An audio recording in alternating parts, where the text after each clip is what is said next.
Dia atau saya, kata Allah Subhanahu wa taala. Sehingga orang-orang yang yakin kepada Allah, orang yang tahu betapa kebersamaan Allah itu tidak ada duanya, betapa Allah itu cukup buat kita, dengan tegas dia akan mengatakan, hasbi Allah, cukup bagi saya Allah. Kecuali kamu mau bersama saya menyembah Allah Subhanahu wa taala. Saya nggak butuh harta, saya nggak butuh cinta. Bagi saya cinta Allah itu adalah segalanya. Assalamualaikum warahmatullahi wabarakatuh. Cek. Alhamdulillah, hamdan katsiran thayyiban mubarakan fih kama yuhibbu rabbuna wa yarda. Asyhadu an la ilaha illallah wahdahu la syarikalah wa asyhadu anna Muhammadan abduhu wa rasuluhu la nabiyya ba'dah. Radina billahi rabba wa bil islami dina wa bi Muhammadin nabiyya wa rasula. Allahumma salli wa sallim wa barik ala sayyidina Muhammadin kama dzakarahu adh-dzakirun al-akhyar. Wa salli wa sallim wa barik ala sayyidina Muhammadin makhtalafa al-lail wan nahar. Wa salli wa sallim wa barik ala sayyidina wa habibina wa maulana wa qudwatina Muhammadin sallallahu alaihi wasallam wa alal muhajirina wal ansar. Teman-teman yang dirahmati Allah Subhanahu wa taala, senang sekali bisa kembali bertemu dengan teman-teman semuanya, melihat wajah-wajah anak muda yang insya Allah wajah-wajah kita ini disaksikan oleh para malaikat. Saking seringnya kita hadir dalam majelis ilmu, sampai-sampai malaikat itu kenal banget sama kita. Sehingga kalau nanti kita sesekali hadir di majelis yang tidak baik, malaikat ngeliat, nih kayaknya yang sering ke Latif nih, salah jalan gak ke sini. Jadi malaikat kenal. Ternyata kita walaupun gak banyak followers di antara manusia, insya Allah banyak followers di antara malaikat. Jadi sekali kita setiap Rabu ngeposting lagi taklim, malaikat nge-like. Pas habis posting kita komen, alhamdulillah malam ini dapat ilmu, kata malaikat, barakallah, ya. Jadi saling mengkomen. Yang melihat komen itu Allah Subhanahu wa taala. Tahu berapa malaikat yang nge-followers kita malam ini? Mau tahu berapa? 70.000 malaikat memfollow orang-orang yang duduk dalam majelis ilmu. Jadi Allah Subhanahu wa taala mengutus malaikat setiap hari dengan tugas nyari majelis zikir dan majelis ilmu. Setiap hari turun ke bumi nyari di mana ada majelis ilmu. Sehingga malaikat itu akan masuk ke gang-gang yang paling kecil, yang paling sempit, demi untuk menemukan majelis ilmu. Lalu ketika malaikat itu melihat majelis ilmu atau majelis zikir, malaikat itu akan mention ke semua malaikat yang ada. Ada majelis ilmu nih, ada majelis ilmu. Dia nge-tag satu-satu. Gak kayak Instagram kita, kalau nge-tag lebih dari 10 gak bisa ya. Maksimal 10. Saya pernah nih, maaf ya teman-teman yang pernah komen panjang di Instagram saya, terus saya pas lagi kosong saya bales komennya, diskaliguskan, di tag satu-satu, di mention satu-satu. Ternyata kebanyakan 20 yang saya mention, pas saya di share nggak bisa. Saya baru tahu ternyata maksimal 10. Akhirnya udah keburu ada kerjaan, akhirnya udah nggak kebalas. Tapi kalau malaikat nge-mention itu bisa 70.000 sekali share, langsung para malaikat tuh ngumpul di mana. Itu tuh di Tomorrowland Al-Latif. Wah, hebat ada Tomorrowland di Bandung. Pada ngumpul anak-anak muda, akhirnya pada datang nih malaikat, 70.000 malaikat. Begitu malaikat datang, malaikat ngelihat kita, malaikat akan menghafal wajah-wajah kita. Dan by the way, malaikat itu nggak pelupa. Jadi Mana malaikat? Wajah saya nih, wajah saya. Jangan lupa ya, gak perlu gitu-gitu amat. Malaikat sekali ngelihat wajah kita udah gak akan lupa lagi. Sehingga ntar kalau ketemu di depan pintu surga, ya benar, masuk aja deh, udah kenal kok gitu. Kenal dari mana malaikat? Kan yang sering ke Alatif kan, Tomorrowland TA. Oh iya malaikat, udah masuk, alhamdulillah. The real Tomorrowland is paradise, Jannatul Firdaus al-A'la. Terus kemudian malaikat yang ikut dalam majelis kita akan terus mendoakan kita sampai kita batal wudhu. Maaf. Makanya diantara etika duduk dalam majelis ilmu itu adalah berwudhu. Dan insya Allah semua kita karena habis sholat dalam keadaan berwudhu. Sampai kita batal wudhu atau sampai kita meninggalkan masjid. Begitu kita meninggalkan masjid, maka malaikat tidak lagi mendoakan kita dengan doa khususnya ahli ilmu. Malaikat mendoakan dengan doa-doa yang lain, misalnya silaturahim atau bekerja dan seterusnya. Ini artinya kita berbahagia di follow oleh 70.000 malaikat. Siapa yang followersnya udah 10.000? Kok saya doang yang angkat tangan? Enggak, saya mah enggak banyak followersnya. Muzamil, mana Muzamil? Followersnya 300.000 manusia misalnya ya. Ini 70.000, masing-masing followers 70.000 itu bawa lagi followers 70.000. Jadi 70.000 kali 70.000 berapa tuh? Berapa? 49.000. Berapaan? 4,9 miliar? Benar? Benar nggak? 4,9 juta apa 4,9 miliar? Benerin aja deh. 4,9 miliar followers. Ada nggak orang yang followersnya sebanyak itu? Paling-paling followersnya jutaan ya, puluhan juta. Nggak tahu saya kalau ada followers yang 100 juta. Ini 4,9 miliar. Dan itu bukan manusia, malaikat. Dan mereka bukan cuma nge-follow tetapi juga memberi manfaat buat kita, yaitu dengan mendoakan Allahumma gfir lahu warham, Allahumma gfir lahu warham. Ya Allah, ampuni dosa dia, rahmati dia, ampuni dosa dia, rahmati. Jadi kita duduk aja di sini sambil dapat sakinah. Tahu sakinah? Sakinah itu ngantuk. Jadi orang kalau duduk dalam majelis ilmu itu dapat ketenangan, dan bukti bahwa dia dapat ketenangan itu adalah dia ngantuk. Sakinah. Jadi jangan ganggu ya kalau ada yang udah dapat sakinah. Kalau nggak dapat sakinah berarti dia punya banyak masalah. Kalau yang pas datang ke majelis ilmu baru aja selesai assalamualaikum nggak sempat salah sunnah tuh saking ngantuknya, sakinah langsung ya tidur, bangun-bangun udah bubar, berarti dia mendapatkan sakinah. Dan insya Allah setelah itu mawaddah warahmah. Pulang dari majelis ilmu dapat mawaddah warahmah. Ini kepanjangan prolognya. Kita lanjut. Malam ini kita ngebahas apa? Kita membahas lagi tentang judul lama kita, yang mudah-mudahan ini bisa mengingatkan kita kembali tentang semangat menjaga iman atau keep the faith. Cuman mungkin agak saya aransemen dikit. Jadi ada sedikit aransemen baru nih. Yang pernah ikut keep the faith 1 boleh minta tolong angkat tangan. Wah, ini jamaah baru semua ini. Subhanallah. Nggak pernah dengar The Faith 1 di internet, di YouTube? Oh, berarti ini baru datang ke Alatif sekitar beberapa bulan yang lalu ya. Alhamdulillah. Keep the Faith 1 itu membahas tentang gimana cara kita ngandelin Allah dalam semua urusan kita.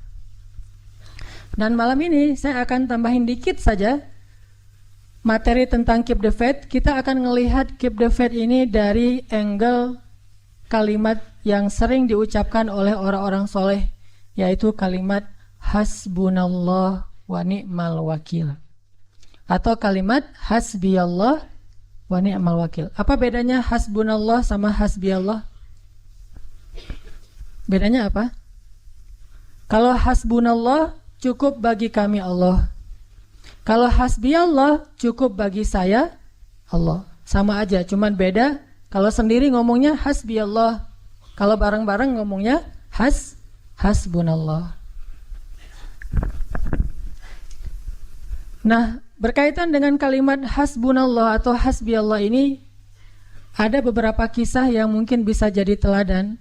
Harusnya bagi seorang mukmin, Allah itu sudah cukup bagi dia daripada yang lain. Ketika Allah sudah ridho kepada dia, dia mah nggak terlalu butuh kepada yang lain, nggak ngaruh dengan yang lain. Cukup Allah aja buat dia. Dia tidak akan kecewa karena orang lain tidak menghargai. Dia tidak akan kecewa ketika orang lain meninggalkannya. Dia tidak akan sedih ketika dia dalam kesendirian. Dia tidak akan merasa bergantung kepada orang lain moodnya, karena moodnya itu tergantung kepada Allah Subhanahu Wa Taala. Kalau Allah sudah ridho bagi saya cukup. Harta, kalau dibandingkan dengan Allah, saya lebih memilih Allah daripada harta. Kadang dalam hidup kita harus milih antara harta yang banyak atau Allah, antara sehat atau Allah, antara sembuh atau Allah, antara menikah atau Allah. Itu harus milih. Kadang-kadang kita, ini kamu mau nikah dengan cewek yang paling kamu ngeklik atau mau milih Allah. Kadang harus milih gitu. Contohnya gimana? Misalnya calon pasangan kita adalah orang yang mungkin belum Allah kasih hidayah, beda agama. Tapi udah terlanjur cinta banget nih. Udah cinta banget sama dia dan secara akhlak dia orangnya baik banget. Cuma satu aja masalahnya, dia belum beriman. Dan kita ajak untuk masuk Islam juga, dia masih agak-agak galau gitu dan belum bisa memutuskan. Tapi udah terlanjur baper, udah cinta banget, udah cinta mati, gak bisa hidup tanpa dia, terus gimana tuh? Udah terlanjur cinta, tapi secara fikih, secara agama gak boleh menikah karena dia beda agama. Di situ kita disuruh pilih, dia atau saya, kata Allah Subhanahu Wa Taala. Sehingga orang-orang yang yakin kepada Allah, orang yang tahu betapa kebersamaan Allah itu tidak ada duanya, betapa Allah itu cukup buat kita, dengan tegas dia akan mengatakan hasbi Allah, cukup bagi saya Allah. Kecuali kamu mau bersama saya menyembah Allah Subhanahu Wa Taala. Saya nggak butuh harta, saya nggak butuh cinta. Bagi saya cinta Allah itu adalah segalanya. Kalau dalam bahasa hadis, salasun man kunna fi wajada halawatal iman. 3 hal yang kalau seseorang mendapatkan 3 hal ini, dia akan ngerasain indah banget keimanan itu. Jadi mukmin itu terasa pokoknya udah nggak ada masalah lagi deh. Udah jadi mukmin udah cukup gitu. Ketika dia dapat iman, bagi dia itu udah dapat segalanya. Ketika dia yakin kepada Allah, bagi dia itu sudah mendapatkan dunia dan seisinya, bahkan lebih dari itu. Salasun, 3 hal yang kalau kita dapatin ini, insya Allah kita akan bahagia sebagai orang mukmin. Kalau nggak dapat ini, walaupun kita beriman, kita nggak akan bahagia banget. Pengen jadi orang mukmin dan bahagia, milikilah 3 hal ini. Salah satu dari 3 hal itu adalah ayyakunallahu wa rasuluhu ahabba ilaihi mimma siwahuma. Ketika Allah dan Rasul lebih dia cintai dari apapun juga. Kalau kita bisa Allah dan Rasul paling kita cintai dalam hidup kita, kita akan bahagia. Tapi kalau ada sesuatu yang lebih kita cintai daripada Allah dan Rasul dalam hidup kita, kita nggak akan bahagia. Kita boleh mencintai pasangan? Boleh nggak? Boleh, tapi nggak boleh melebihi cinta kita kepada Allah dan Rasul. Kita boleh mencintai anak? Boleh, tapi nggak boleh melebihi kecintaan kita kepada Allah dan Rasul. Kita boleh mengumpulkan harta, saya nggak bilang cinta harta, mengumpulkan harta, tapi tidak boleh harta itu masuk ke dalam hati kita sehingga kita mencintainya, bahkan seperti kita mencintai Allah dan Rasul. Nggak boleh, harus lebih Allah dan Rasul di atas segalanya. Ayyakunallahu wa rasuluhu ahabba ilaihi mimma siwahuma. Pokoknya Allah itu cinta mati saya, Rasulullah itu cinta sejati saya, dan saya tidak pernah mencintai sesuatu pun atau seseorang pun seperti saya mencintai Allah dan Rasul. Sahabat, seperti hampir seluruh sahabat kayak gitu. Hampir seluruh sahabat kayak gitu. Atau bisa kita bilang seluruh sahabat seperti itu. Kecuali mungkin ada beberapa orang sahabat yang orang Badui misalnya, orang pedalaman yang ketemu Rasul cuma sebentar sekali-kalinya. Mungkin dia belum terlalu mengerti makna cinta kepada Allah dan Rasul. Tapi sahabat yang terus berinteraksi dengan Rasul, hidup di samping Rasulullah, semua mereka itu mencintai Allah dan Rasul di atas segalanya. sangat mencintai Allah dan Rasul. Sehingga kalau mereka ketemu dengan Rasulullah, mereka suka bilang gini, bi abi anta wa ummi ya Rasulullah. Ini kata-kata sahabat yang paling sering terdengar. Bi abi anta wa ummi ya Rasulullah. Apa maksudnya? Engkau lebih saya cintai daripada ayah dan ibu saya, wahai Rasulullah. Engkau lebih saya cintai daripada keluarga saya, ya Rasulullah. Engkau lebih saya cintai daripada anak saya, ya Rasulullah. Engkau lebih saya cintai daripada apapun juga. Seperti Ummu Umarah, seorang perempuan yang saking mencintai Rasulullah, ketika dalam perang Uhud, kaum muslimin mundur dan lari karena mereka hampir kalah, kocar-kacir barisannya. Akhirnya mereka semuanya naik ke atas bukit, tinggallah Rasulullah sendiri di bawah. Ketika Rasulullah tinggal sendiri, Ummu Umarah melihat ke belakang dan ternyata Rasulullah tinggal sendiri. Akhirnya Ummu Umarah lari lagi untuk membentengi Rasulullah dengan tubuhnya. Dia jadikan tubuhnya sebagai perisai Rasulullah SAW. Sehingga waktu itu Ummu Umarah sampai dapat banyak luka di tubuhnya, sampai para ulama mengatakan lebih daripada 20 bekas luka di tubuhnya. Kenapa? Karena ketika orang ingin menebas Rasulullah, Ummu Umarah meletakkan badannya di depan Rasulullah sehingga dia rela dia kena tebas. Ketika orang ingin menompak Rasulullah, dia tahan dengan tubuhnya. Ketika orang memanah Rasulullah, dia jadikan tubuhnya sebagai perisai Rasulullah. Sehingga ketika selesai perang Uhud, Rasulullah datang kepada Ummu Umarah dan melihat tubuh Ummu Umarah yang penuh dengan luka. Bahkan di belakang lehernya Ummu Umarah ini lukanya bekas sayatan pedang itu sampai besar sekali, hampir seolah-olah memutuskan leher Ummu Umarah. Kalau bukan itu, mungkin Ummu Umarah sudah meninggal dunia. Dan akhir hayat Ummu Umarah kehilangan satu lengannya gara-gara membela agama Allah Subhanahu wa taala. Tapi ketika Rasulullah tanya kepada Ummu Umarah, "Ya Ummu Umarah, bagaimana keadaanmu?" "Ya Rasulullah, enggak apa-apa, gimana keadaanmu ya Rasul?" Dia malah nanya keadaan Rasulullah. Bagaimana keadaan Rasulullah? Bagaimana keadaan Rasulullah? Dia masih terluka parah. Jadi orang ngigaunya itu gimana Rasulullah? Gimana Rasulullah? Itu ngigaunya. Seperti seorang pemuda yang ngigaunya menyebutkan nama cewek yang dia cintai. Atau seorang pemudi, seorang cewek yang ketika ngigau dia menyebutkan nama orang yang dia cintai. Direkam lagi sama temannya, kemudian diposting di Instagram. Ketahuan deh ya. Ummu Umarah ketika ngigau dalam keadaan sakit keras, Rasulullah, di mana Rasulullah? Saya enggak rela kalau belum tahu kabar tentang Rasulullah. Ketika orang-orang mengatakan, "Ya Ummu Umarah, Rasulullah dalam keadaan selamat dan sehat dan beliau tidak terlalu parah lukanya. Alhamdulillah beliau selamat sedang dirawat sekarang. Alhamdulillah. Bahkan saya ingin bertemu dengan Rasulullah." Ummu Umarah, padahal di tubuhnya banyak luka. Sehingga Rasulullah berdoa, "Ya Allah, berkahilah Ummu Umarah, keluarga Ummu Umarah." Begitu juga dengan Abu Bakar As-Siddiq. Ketika dalam masa-masa sulit di Mekah, saat Rasulullah SAW sedang sholat di depan Ka'bah, waktu itu Rasulullah lagi sholat dan Abu Bakar melindungi Rasulullah. Jadi Abu Bakar di samping Rasulullah jadi kayak bodyguard itu, jadi kayak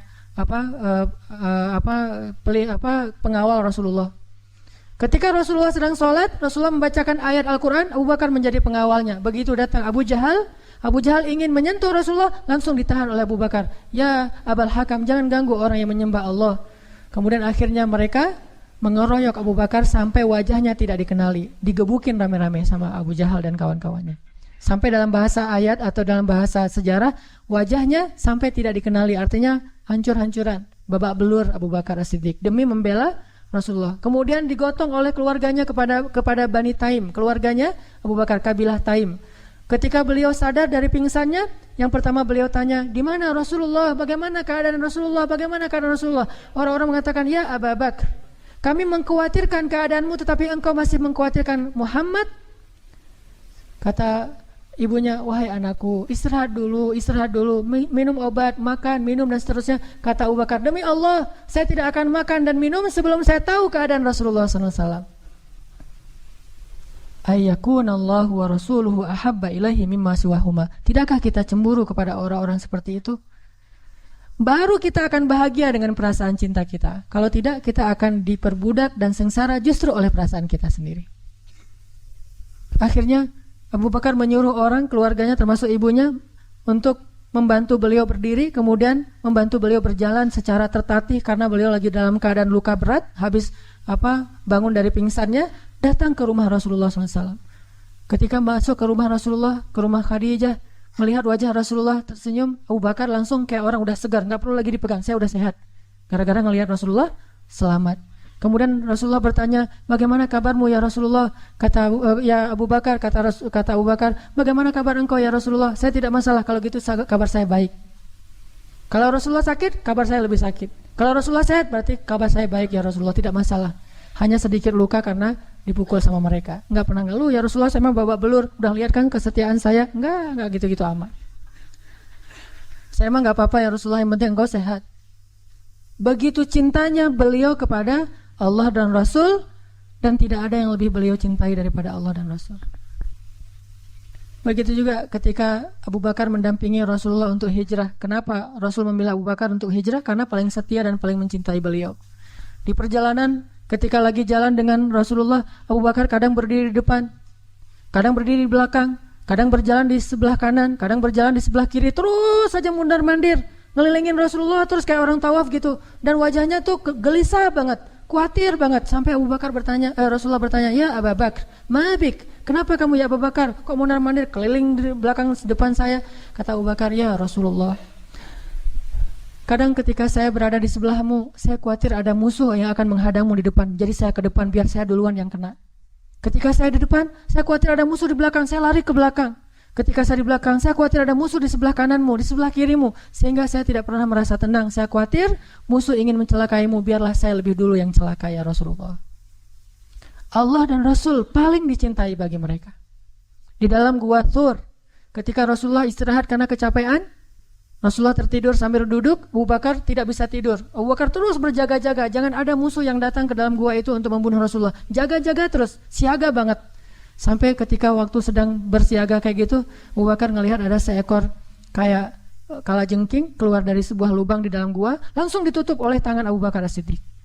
Nggak mikir ini kalajengking atau ngambil batu dulu, ngambil apa gitu, nggak mikir, karena saking khawatir terhadap keselamatan Rasulullah, dia tidak menggunakan akalnya, tetapi dia menggunakan kasih sayang dan cintanya. Langsung dia tutup dengan tangannya, kemudian tersengat. Ketika tersengat oleh kalajengking, Abu Bakar sama sekali tidak menjerit. Kenapa? Takut Rasulullah terbangun.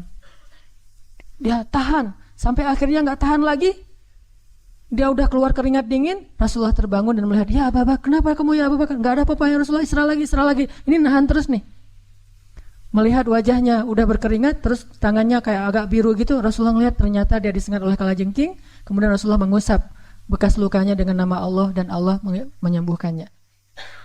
Tapi kan Abu Bakar nggak pernah nyangka, tenang aja, ntar mujizat pasti sembuh gitu. Itu mah kita, wah kalau saya belain Rasulullah, insya Allah ada mujizat, tenang aja dah. Paling sakit sebentar, pengen nunjukin aja bahwa saya itu setia gitu. Ini lebay. Abu Bakar mah nggak lebay. Kalau Rasulullah nggak kasih mujizat juga tidak masalah. Bahkan mati demi Rasulullah pun tidak masalah. Sampai mereka berkali-kali mengatakan, ana fida'uk ya Rasulullah. Saya adalah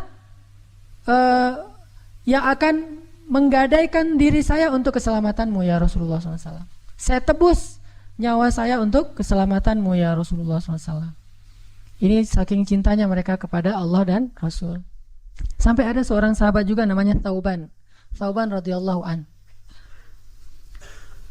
Pernah suatu ketika Thauban duduk bersama Rasulullah, kemudian dia tiba-tiba menangis.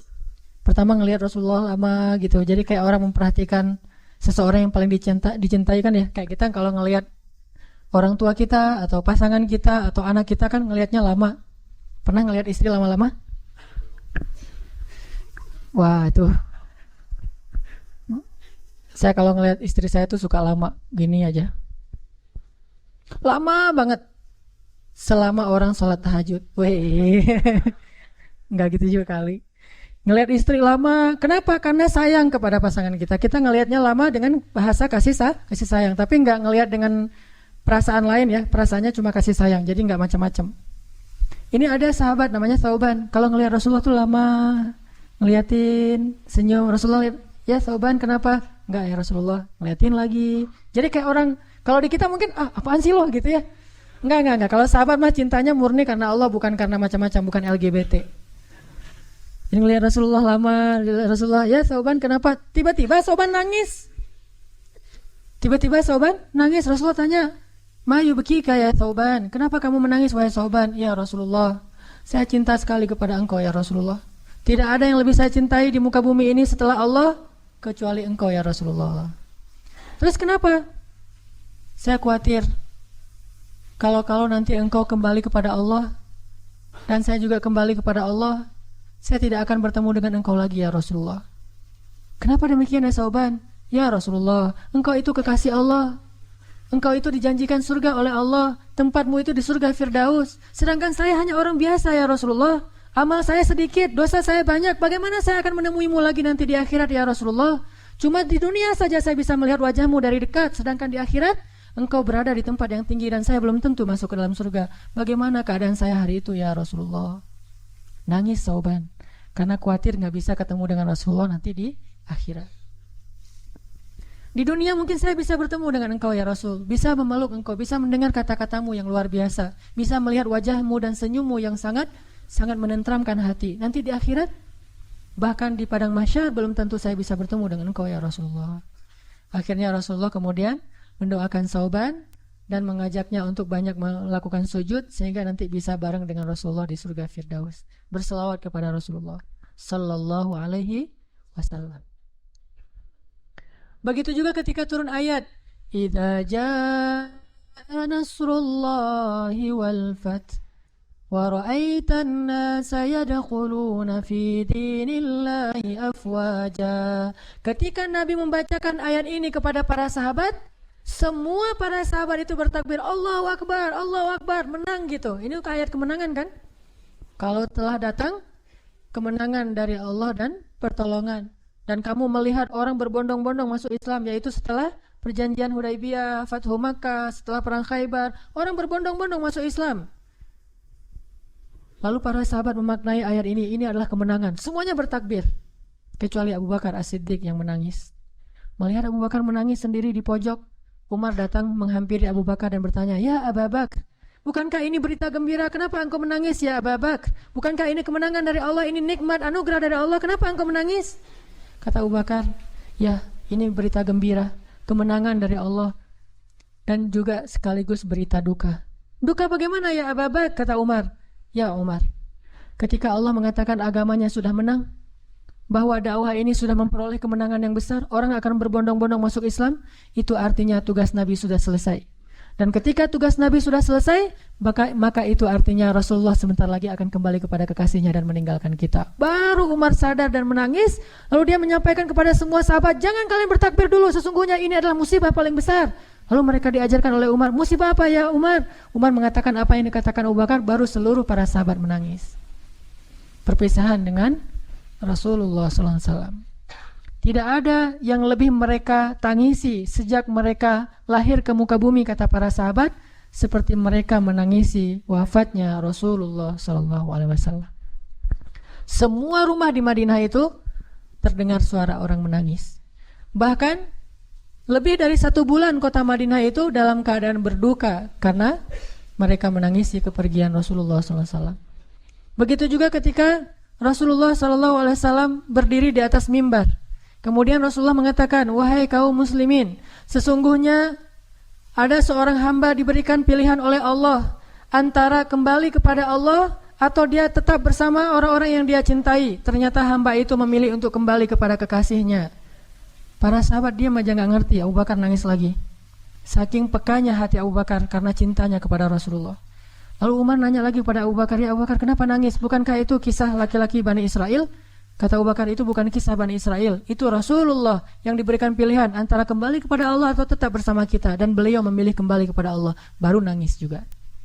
Umar ini sering merasa gak ada apa-apanya di hadapan Abu Bakar As-Siddiq. Dan Abu Bakar bukan karena lebih cerdas daripada Umar. Terkenal Umar itu cerdas, Ali bin Abi Thalib itu cerdas, tetapi cintanya Abu Bakar kepada Rasulullah di atas rata-rata. Sehingga dengan cinta itu dia lebih peka, dia lebih ngeh, dia lebih aware daripada sahabat-sahabat yang lain.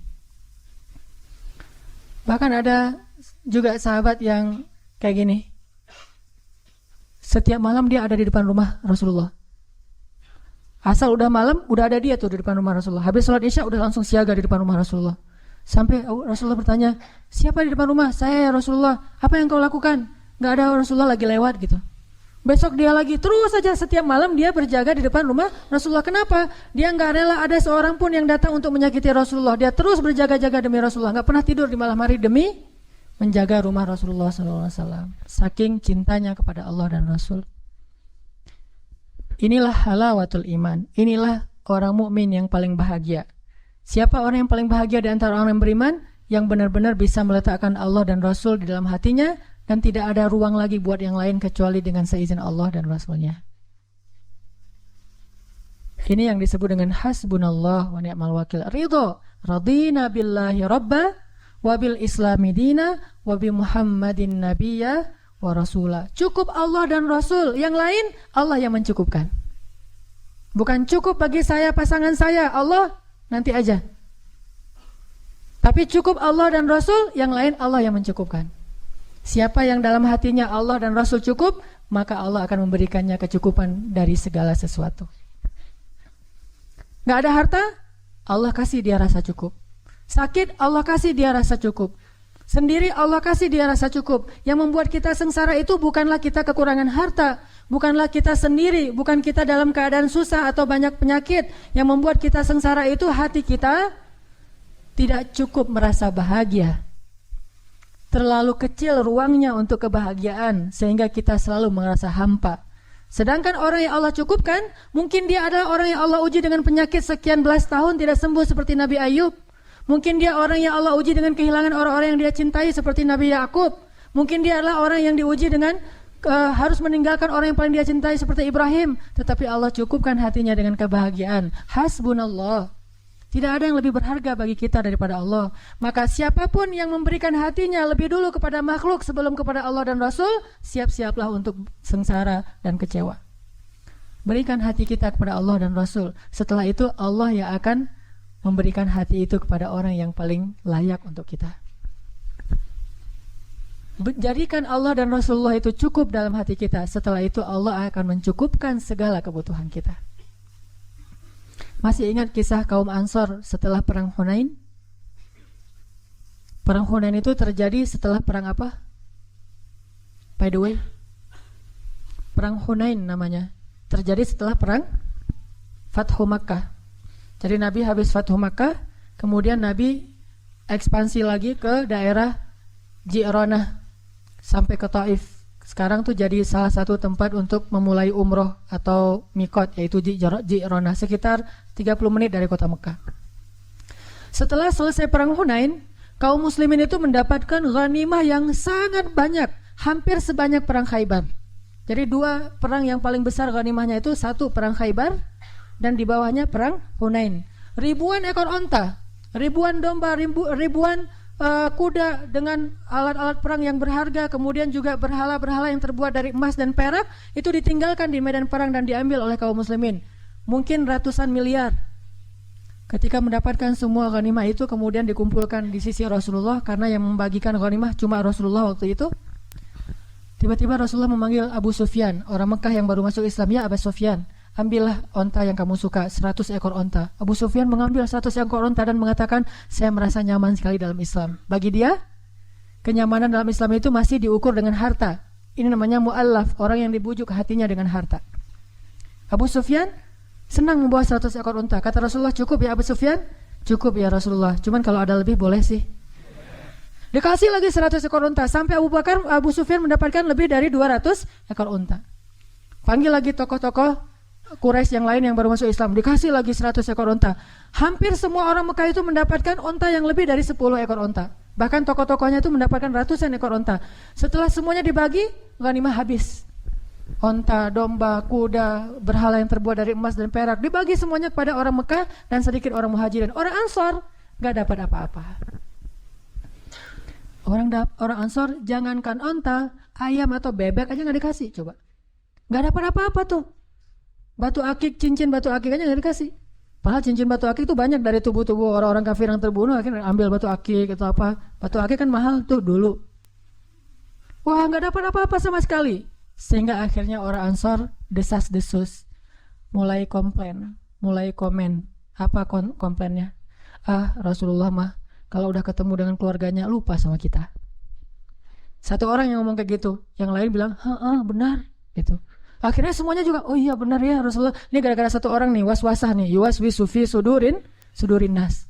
Akhirnya yang lain juga ikut kayak gitu. Iya ya, saya nggak kepikiran sampai kayak gitu, ternyata Rasulullah bisaan ya, gitu-gitu. Akhirnya semuanya pada orang-orang Ansor desas-desus, mereka mengeluhkan ketidakadilan Rasulullah dalam membagi ghanimah. Sampai akhirnya desas-desus ini hampir membuat mereka demo gitu. Bayangin orang Ansor pengen demo, turun jalan yuk rame-rame. Siapa nih kira-kira yang jadi koordinator lapangan Korlap? Ternyata sebelum mereka udah nyentuhin Korlap, Rasulullah dengar desas-desus kaum Ansor. Langsung dikumpulkan kaum Ansor. Dikumpulkan semuanya, Rasulullah bilang gini, ya ma'syara Ansor, apa yang kalian katakan di belakangku, kata Rasulullah. Ya gak berani atau ya kalau Rasulullah udah ngomong gitu, diem aja. Ya ma'syara Ansor, aku sudah mendengar apa yang kalian katakan nih. Sebentar lagi ya sebelum azan, biar kita tuntasin adegannya. Ya ma'syara Ansor, aku dengar apa yang kalian ucapkan di belakang.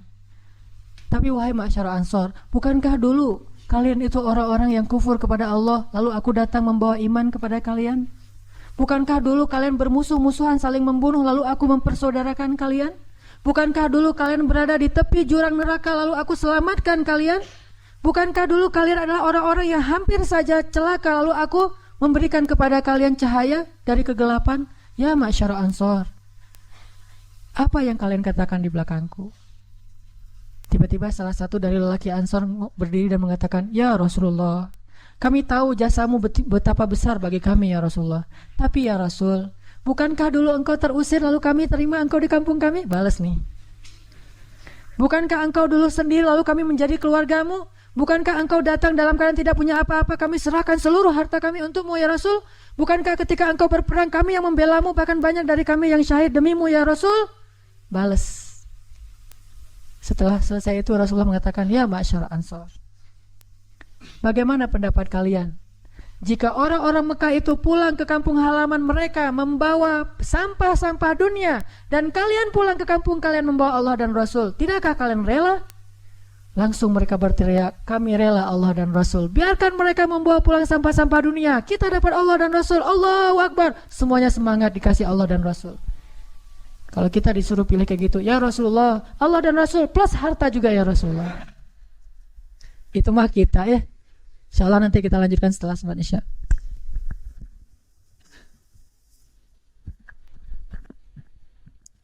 Bismillahirrahmanirrahim. Teman-teman yang dirahmati Allah, sebelum kita lanjutkan kepada sesi kedua, marilah kita saling mendoakan kebaikan.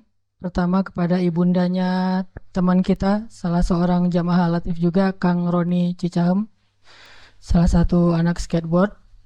Ibunya sedang dalam keadaan sakit. Kemudian yang kedua, orang tua dari teman kita juga, Iwok, yang sedang ibadah haji, baru sembuh dari sakit.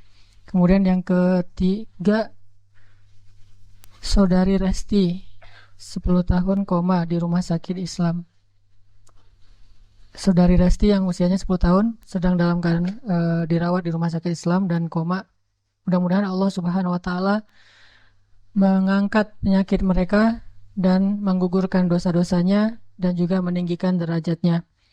A'udzubillahi minasyaitonirrajim. Bismillahirrahmanirrahim. Allahumma rabban nas adhibil ba's ishfi anta syafi la shifaan illa shifa'uk shifaan la yughadiru saqaman. Rabbana atina min ladunka rahmah wa hayyi' lana min amrina rasyada waj'al lana min kulli dhiqin makhraja wa min kulli hammin faraja wa min kulli usri yusra. Amin rabbal alamin. Teman-teman yang dirahmati Allah, kita masih berbicara tentang kisah-kisah bagaimana orang-orang salih merasa Allah dan Rasulullah itu cukup bagi dia dan tidak ada lagi yang membuat dia gelisah setelah Allah dan Rasul. Tidak ada lagi yang membuat dia kekurangan setelah Allah dan Rasul. Tidak ada lagi yang membuat dia sedih setelah Allah dan Rasul. Segala yang dia harapkan dalam hidup adalah ridho Allah dan Rasulullah. Segala yang dia cari adalah ridho Allah dan ridho dari Rasulullah SAW. Sehingga dia berusaha siang dan malam mencari ridho Allah dan berusaha siang dan malam untuk mengikuti dan meneladani Rasulullah SAW. Sampai kisahnya itu hal-hal yang menakjubkan, betapa mereka mencintai Allah dan Rasulullah itu dalam adegan-adegan yang menurut kita kadang agak aneh gitu. Seperti Imam Ibnu Taimiyah ketika beliau ditangkap, beliau tenang. Lalu ketika di dalam penjara beliau dikurung sendiri, beliau tenang. Ketika beliau dibiarkan kelaparan, beliau tenang. Ketika beliau dibuat tidak bisa tidur, beliau tenang. Bahkan ketika beliau mau dihukum mati digantung, beliau tenang. Sampai orang-orang penasaran dan bertanya kepada Ibnu Taimiyah, kenapa engkau tenang sekali menghadapi semua ujian ini? Apa kata beliau? Ketika saya dikurung, maka saya menganggap diri saya sedang berduaan dengan Allah. Dan itu membuat saya tenang. Ketika saya tidak bisa tidur, maka saya sedang menganggap saya sedang qiyamul lail dan menghadap Allah yang turun ke langit dunia setiap malam. Dan itu membuat saya tenang. Ketika saya lapar, saya menganggap saya sedang berpuasa karena Allah, dan itu membuat saya tenang. Dan kalau mereka mengancam saya untuk dibunuh, saya anggap saya mendapatkan keistimewaan syahid di jalan Allah, dan itu pun membuat saya tenang. Jadi tidak ada satupun masalah di dunia itu yang membuat dia gusar atau membuat dia panik, membuat dia putus asa, karena selalu dia merasa bersama Allah Subhanahu wa taala. Hasbunallah wa ni'mal wakil. Cukup bagi kita Allah. Teman-teman pernah nggak ngerasain kalau misalnya naik motor yang biasa pakai helm, sesekali naik motor jalan jauh nggak pakai helm, kira-kira ngerasa khawatir nggak? Hariwang nggak tuh? Hariwang kan? Hariwangnya bukan karena takut kecelakaan, takut ada razia.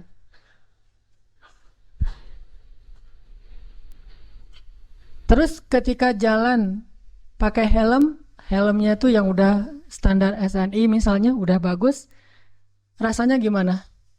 Merasa lebih tenang dengan pakai helm? Tawakalnya kepada helm. Jalan, mobil kita tuh ada asuransinya. Dengan jalan dengan mobil tidak ada asuransinya, secara normal lebih nyaman yang mana? Yang ada asuransi. Perasaan tenang, perasaan cukup, perasaan tidak khawatir karena pakai helm, karena pakai asuransi, karena jalannya dengan seorang teman yang badannya gede misalnya. Jalan kita kemana gitu ya, ke tempat-tempat umum yang kadang-kadang kita nggak tahu ada orang macam-macam, tapi kita jalannya tuh bareng teman yang dia tuh sebutlah kolonel muda, pakai baju loreng, dia bawa pistol kemana-mana, jalan sama dia. Kita kan agak kebawa-bawa gaya-gaya dikit ya, soalnya ada teman. Begitu dia nggak ada, ciut langsung gitu. Kenapa bisa kayak gitu? Karena merasa tenang, cukup dengan ada orang-orang yang kita anggap bisa melindungi kita, dengan ada hal-hal yang bisa melindungi kita. Apakah kalau kita membaca doa ketika kita meninggalkan rumah kita ngerasa tenang seperti pakai helm? Kalau belum baca doa, astagfirullah, ternyata saya belum baca doa. Subhanalladzi sakhkhara lana hadza. Pas sudah selesai baca doa, udah tenang nih. Nyetirnya tenang nih. Kenapa? Udah baca doa. Nyetirnya tenang. Kenapa? Karena udah tawakal sama Allah. Ninggalin keluarga tenang. Kenapa? Karena udah baca doa. Ya Allah, saya titipkan keluarga saya kepadamu. Engkau sebaik-baik penjaga. Udah pergi tenang. Walaupun kita agak-agak sering dengar berita buruk tentang kondisi di lingkungan kita, tapi begitu kita baca doa jadi tenang. Ala bidzikrillah tatmainnul qulub. Itulah orang yang menjadikan Allah hasbi Allah. Terus kalau ada masalah diingatkan, tenang aja lah, kita serahin aja sama Allah. Oh iya ya, serahin sama Allah, gampang lah kalau kayak gitu mah. Udah ngelibatin Allah jadi tenang. Itu berarti hasbi Allah. Sehingga kalau ada masalah sedikit, udah serahin aja sama Allah. Ya udah, tenang. Udah antar Allah yang balas. Oh, sebaik-baik Allah sebaik-baik pembalas, balasannya jauh lebih baik daripada balasan manusia. Tenang. Kenapa bisa merasa tenang? Karena di hatinya itu hasbi Allah, cukup Allah, dan yang lain itu nggak akan pernah memberi kecukupan buat kita kecuali Allah Subhanahu wa taala. Saya beberapa kali pernah misalnya harus pergi malam-malam. Bukan perjalanan saya yang saya khawatirkan, tapi keluarga yang saya tinggalkan. Ini gimana nih keadaan keluarga di lingkungan yang mungkin beberapa tetangga pernah kemalingan misalnya, dan tidak ada laki-laki di rumah, saya pergi, atau namanya walaupun ada laki-laki juga, namanya perampok mungkin rame-rame, atau habis kejadian, ada rasa khawatir kan? Tapi saya harus pergi malam-malam karena ada acara qiyamul lail atau acara itikaf. Begitu keluar dari rumah, bismillahirrahmanirrahim, la haula wala quwata illa billah, subhanalladzi sakhkhara lana hadza, sampai kalimat ya Allah aku engkau anta sahibu fis safar wal khalifatu lil ahl fil ahl. engkau teman dalam perjalanan dan penjaga untuk keluarga yang saya tinggalkan. Itu jangan jadi tenang. Kalau kita merasa dizalimi oleh orang lain, kita berdoa, ya Allah beri saya ganti yang lebih baik. Tenang. Pokoknya kalau udah melibatkan Allah jadi tenang gitu. Ala bidzikrillahi tatmainnul qulub. Itu baru namanya hasbi Allah. Dan Allah bilang, ana inda dhanni abdi bi. Aku tergantung prasangka hambaku kepadaku. Kalau kita berprasangka baik kepada Allah, Allah seperti yang kita persangkakan. Apalagi sih yang membuat kita khawatir setelah Allah? Apalagi sih yang membuat kita merasa kekurangan setelah Allah Subhanahu wa taala? Jadi, jadikanlah Allah segalanya dalam hidup kita, cinta kita yang paling sejati dan yang paling besar di dalam hati kita. Allahu Akbar. Kenapa demikian? Kenapa Allah harusnya yang paling kita cintai dalam hidup kita, kemudian Rasulullah SAW, baru yang lain-lain. Yang lain mah yang kesekian lah. Termasuk keluarga kita, termasuk anak kita, termasuk istri dan suami kita, termasuk orang tua kita, harta kita. Itu mah yang kesekian. Nomor satu Allah dan Rasul. Kenapa? Karena tidak ada yang lebih mencintai kita seperti cinta Allah Subhanahu wa taala kepada hambanya. Dan setelah itu tidak ada yang mencintai kita seperti cintanya Rasulullah SAW kepada umatnya. Tahu gimana cinta Rasulullah kepada kita? Salah satu di antara cinta Rasulullah kepada kita yang gak bisa digantikan oleh siapapun, termasuk oleh orang tua kita. Ayah ibu kita gak bisa mencintai kita seperti cinta Rasulullah. Pasangan kita yang katanya sehidup semati gak bisa mencintai kita seperti cintanya Rasulullah.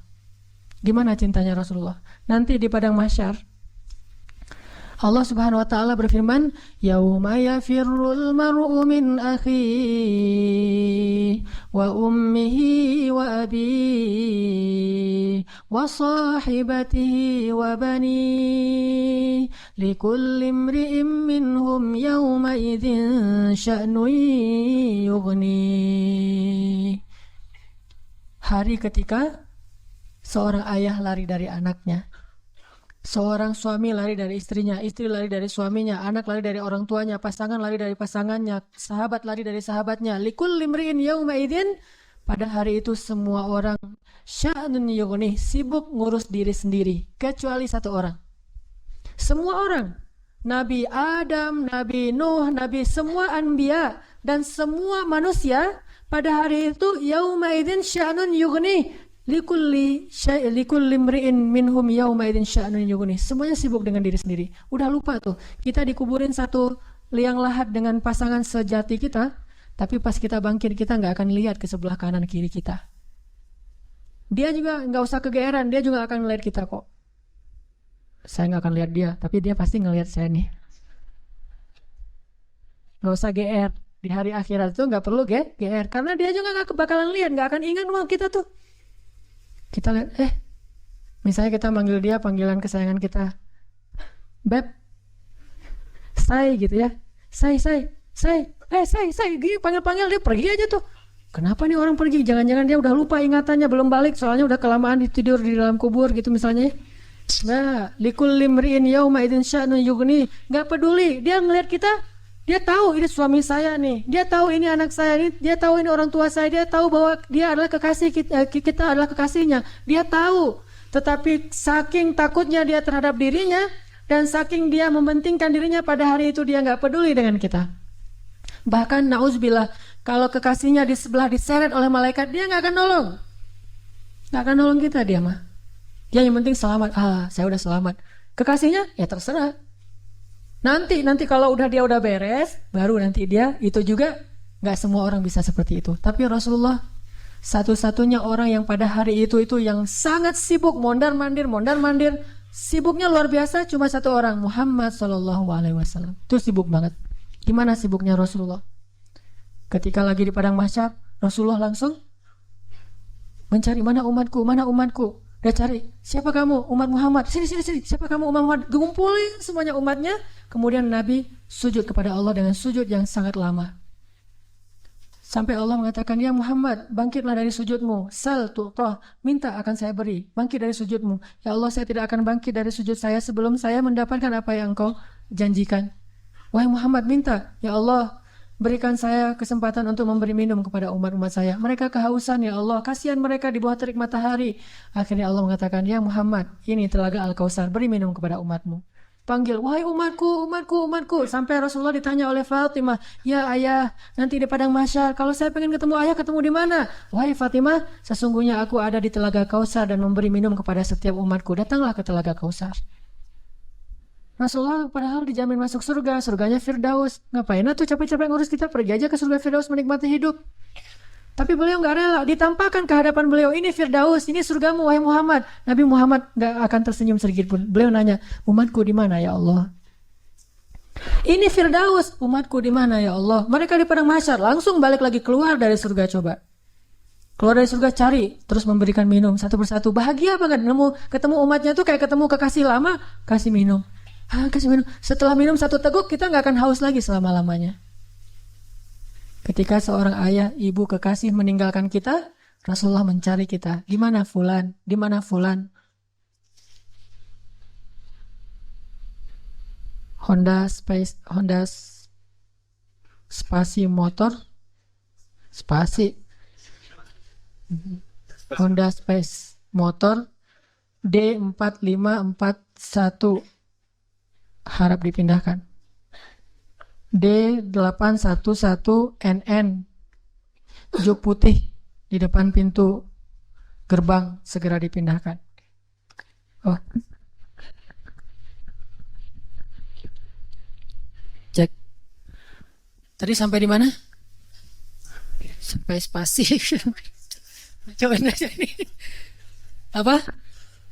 Oh ya, sampai telaga Kautsar. Rasulullah SAW ya. Jadi ketika semua orang ngelupain kita, dan gak salah mereka ngelupain kita karena kita juga ngelupain mereka. Jadi jangan ke istri ya ngomongnya, Mah, Mama, Papa gak akan cinta-cinta banget sama Mama. Kenapa Papa? Nanti Mama pasti akan ngelupain Papa. Enggak kok Pak, gak akan lupa. Lupa. Kapan Pak? Nanti di akhirat. Oh iya, Papa juga gitu kan? Iya sih. Di situ emang semua orang saling melupakan, dan saling melupakan itu bukan karena Allah mencabut memori dan ingatan kita, karena memang kita mementingkan diri sendiri kecuali Rasulullah SAW. Di mana umatku ya Allah? Kasih minum satu-satu. Setelah dikasih minum, Rasulullah SAW sujud lagi. Ya Muhammad, kenapa engkau sujud? Sujudnya lama banget sambil menangis di hadapan Allah. Ya Rabbi, ya Rabbi, ya Rabbi. Terus Allah mengatakan, bangun ya Muhammad, aku berikan apa yang kau minta. Ya Allah, selamatkanlah umatku dari Sirat. Langsung Nabi meminta kepada Allah kayak gitu, kata Allah, maka tunggulah mereka di ujung Sirat.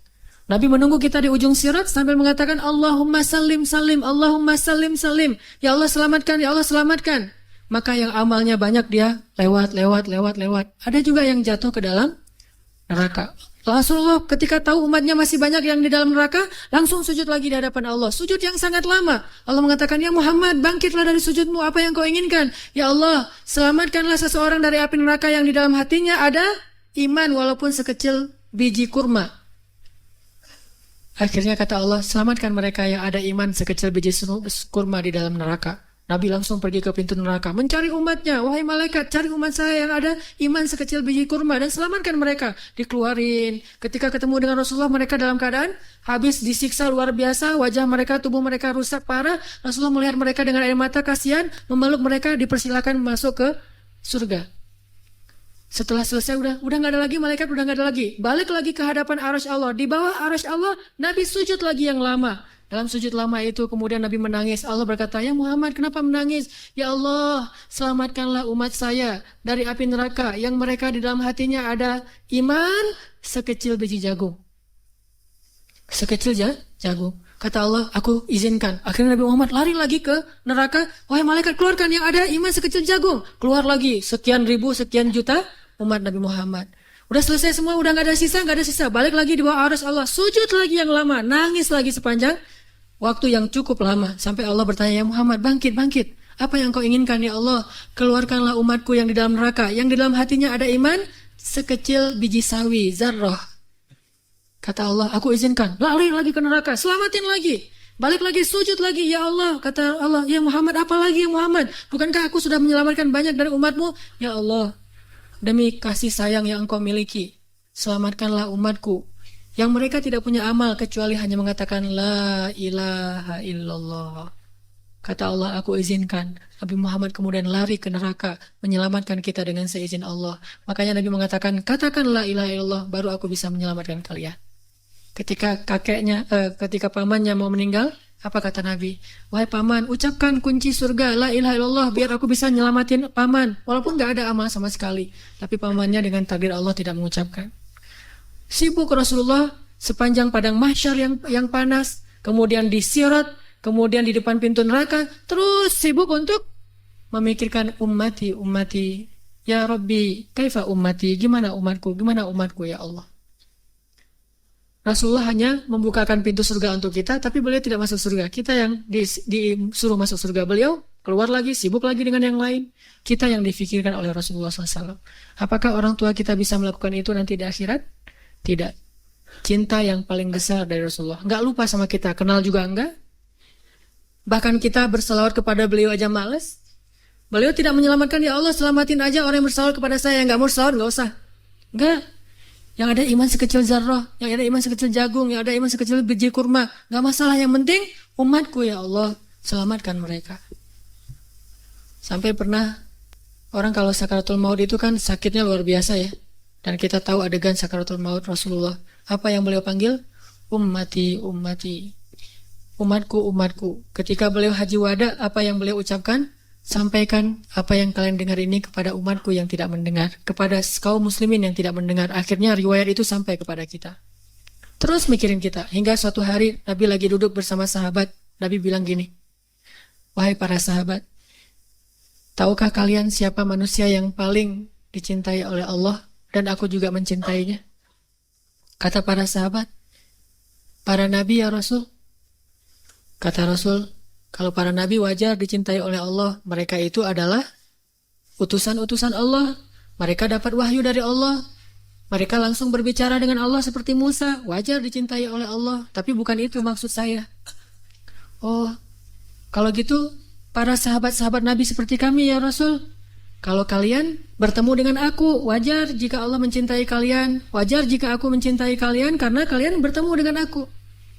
Dan kalian menjadi orang-orang yang langsung melihat mukjizatku. Tapi ada yang lebih dicintai oleh Allah daripada kalian. Siapa ya Rasulullah? Mereka adalah umatku yang datang setelah kalian. Mereka tidak pernah melihat aku, tetapi mereka beriman kepadaku dan mencintaiku, mengikuti sunnahku. Aku rindu kepada mereka. Kalian adalah sahabat-sahabatku, tapi mereka adalah keluargaku, kata Rasulullah SAW. Kita ini dianggap keluarga Rasul, Ahlul Bait loh. Bukan kita yang ngaku-ngaku Rasulullah keluarga kita. Itu mah wajar banget. Orang kita orang biasa, Rasulullah orang luar biasa. Tapi Rasulullah ngaku kita sebagai keluarganya. Padahal Rasulullah tahu nggak semua dari kita itu setia kepada beliau.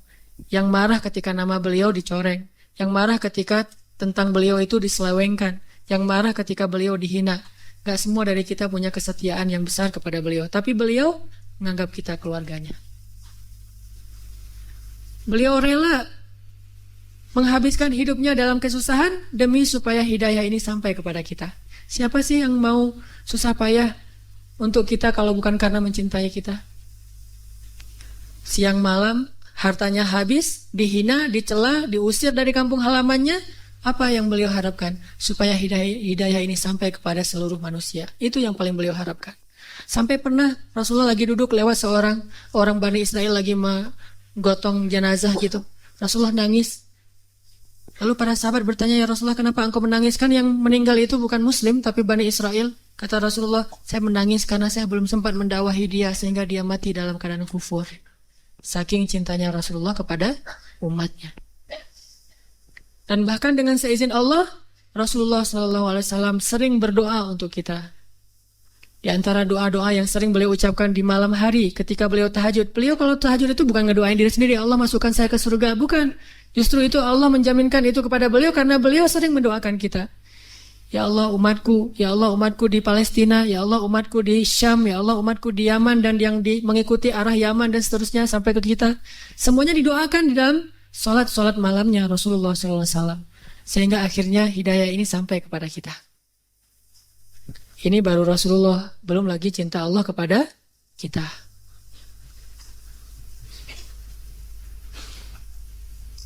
Masih ingat dengan ayat Qul ya ibadiyalladzina asrafu ala anfusihim Qul ya ibadiyalladzina asrafu ala anfusihim La taqnatu min rahmatillah. Allah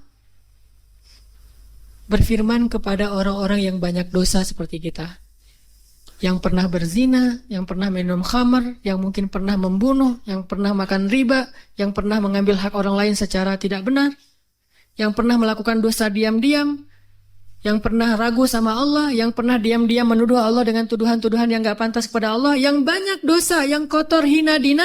Allah bilang, ya ibadi, hambaku, gitu. Lembutnya panggilan Allah kepada kita. Allah gak mengenal, wahai manusia, wahai pendosa, wahai orang yang hina. Enggak, Allah bilang, Qul ya ibadiyalladzina asrafu ala anfusihim.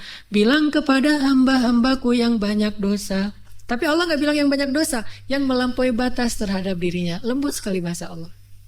Udah banyak dosa, Allah masih memanggil kita hamba. Sama kayak seorang ibu, anaknya udah durhaka siang malam kepada ibunya, ibunya masih memanggil kepada anaknya, anakku, gitu. Gak marah sama sekali. Bahkan ketika kita melakukan dosa, diam-diam di malam hari tidak ada yang melihat kecuali Allah, kemudian cuma satu malaikat yang mencatat. Allah Subhanahu wa taala berbisik kepada malaikat itu, jangan catat dulu, mungkin besok dia akan bertobat. Dan jangan kabarkan ini kepada malaikat yang lain. Allah kalau kita buat dosa diam-diam, Allah tutupi aib kita, nggak mau ngasih tahu kepada yang lain. Tapi begitu kita taubat, Allah langsung mengatakan, wahai para malaikat, lihat hambaku itu, dia bertaubat. Giliran kita beramal soleh, Allah umumkan. Giliran kita buat dosa, Allah diam aja. Allah ngelihat, Allah maha syahid, maha alim, maha khabir. Allah menyaksikan yang kita lakukan di malam hari. Allah ngelihat hambaku. Ketika Allah melihat hambaku, Allah kasihan sama kita. Kenapa engkau melakukan itu, wahai hambaku? Malaikat mau catat, wahai malaikat tunggu dulu ya, besok dia mau bertobat mungkin. Dan Allah nggak akan manggil, hei malaikat semuanya lihat nih hambaku lagi berbuat dosa. Nggak, ditutup ya aib kita. Besok ditunggu sehari, oh malaikat, ya Allah nih udah besok nih. Tar dulu, tar malam mungkin dia tobat.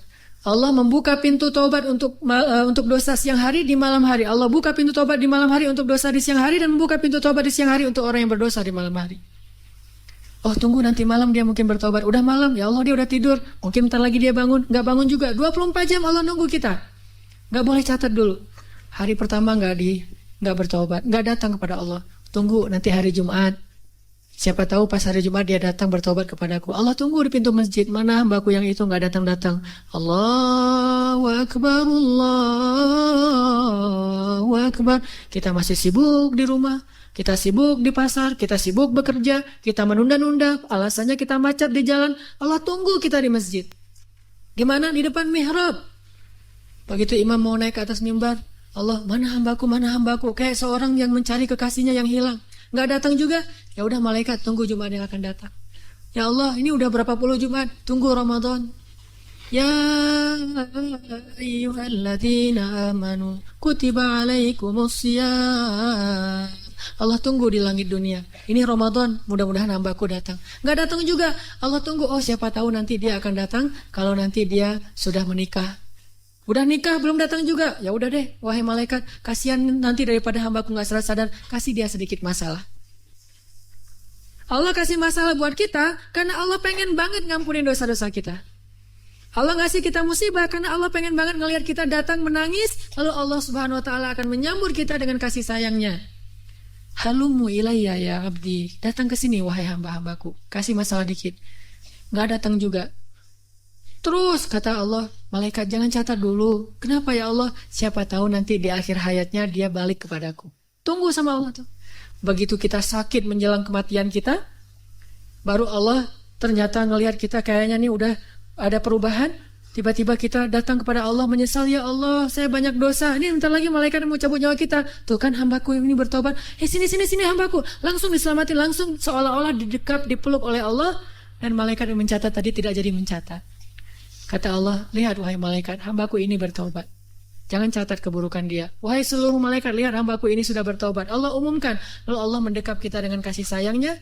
Allah mengampuni seluruh dosa-dosa kita. La ubali, kata Allah. Wahai hamba-hambaku, jika kalian datang kepadaku meminta ampun, padahal kalian memiliki dosa sebanyak langit dan bumi, akan aku ampunkan dosa kalian semuanya. Wala ubali, dan aku tidak peduli sebanyak apa dosa itu.